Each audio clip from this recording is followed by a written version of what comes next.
So for the past 2 months, we've been working on all sorts of projects. Working late nights, working weekends, and it's exhilarating, but we don't want to hit a wall. So we need a break or maybe a new perspective. And this creative retreat couldn't have come at a better time.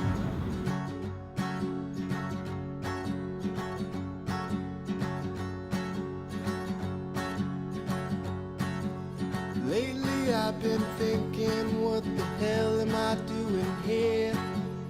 Wasting all my precious time to see my life disappear. Well, I'd like to see the mysteries waiting for me on the other side, when I'm waiting for my chance to say goodbye.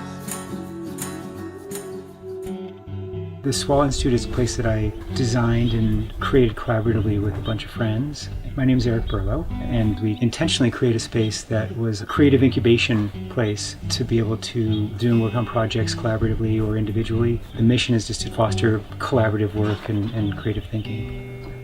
So with the group here, the idea was just to get outside, get inspired by nature, and explore both nature as kind of like a source of innovation, so understanding all the different ways that species in the real world solve problems, and then also just to spend time outdoors, like actively moving outdoors and just being, to just spark different ways of thinking.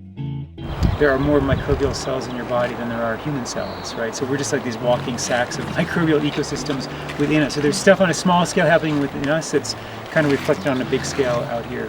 And then the other part is about movement, that when you're moving and you're walking outside, that it just releases something different in your brain about the way you think.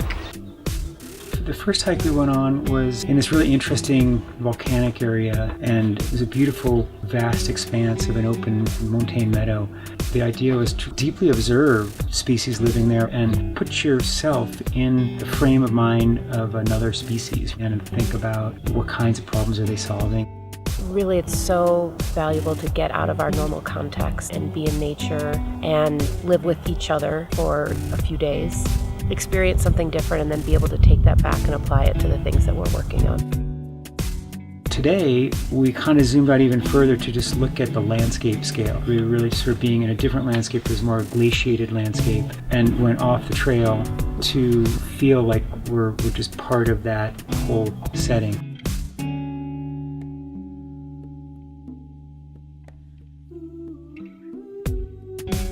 So for tomorrow, we are going to get up before the crack of dawn and get out of here and head down into the volcanic tablelands and try to get there before sunrise, so we can really just have some time to think about not spatial scale but time scale, think about legacy and just sort of the deep history here. There's just so much out there, and I think when you're in the city or focused on your job, you have blinders and you think that's all there is, but there's a lot more than that.